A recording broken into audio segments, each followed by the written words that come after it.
Eu te convido aqui a refletir sobre alguns problemas que são recorrentes no que diz respeito à coerência nos textos, lembrando sempre que a coerência está diretamente associada à possibilidade de se atribuir unidade a um texto.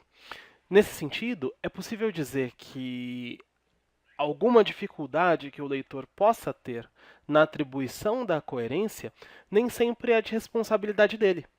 Há casos em que o texto pode apresentar falhas que levem, portanto, a uma quebra ou pelo menos a uma deficiência na unidade. As mais comuns são a falta de clareza, se o texto não é produzido, redigido de modo claro, a tarefa do leitor em atribuir sentido a ele é dificultada.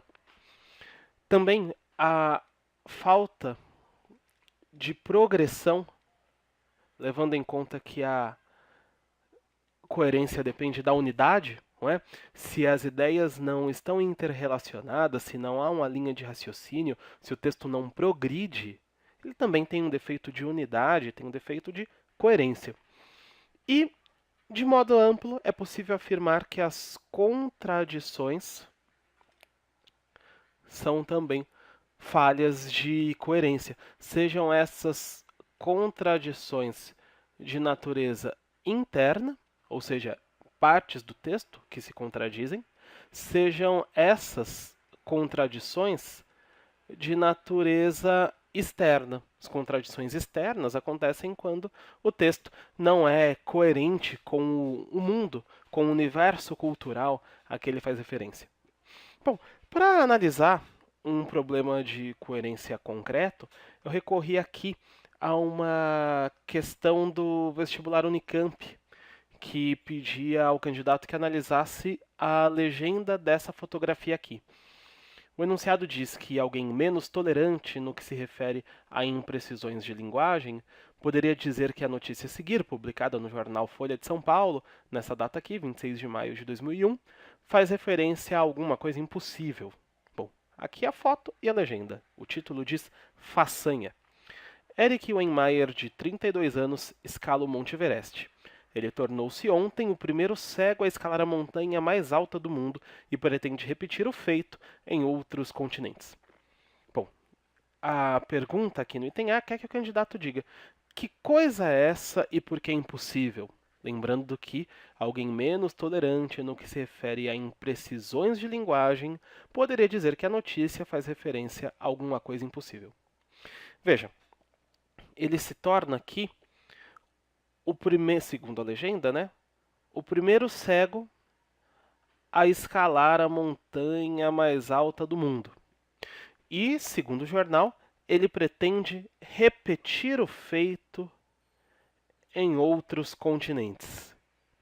Bom, é possível entender aqui o que o jornal quer dizer, mas não é possível negar que haja um ruído na comunicação.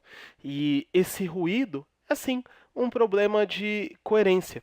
É possível apontar aqui uma falta de clareza nesse texto, e eu já aponto onde ela ocorre, uma falta de clareza tal que, levando o texto ao pé da letra, leva uma contradição entre o que ele diz e a realidade, não é, em que esse texto foi produzido. Por que isso?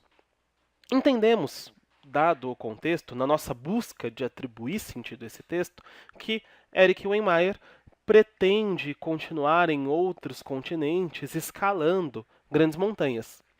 Porém, o feito de ser o primeiro cego a escalar a montanha mais alta do mundo, ele não pode repetir, porque esse feito já foi realizado. Não é? Ele não pode de novo se tornar o primeiro cego.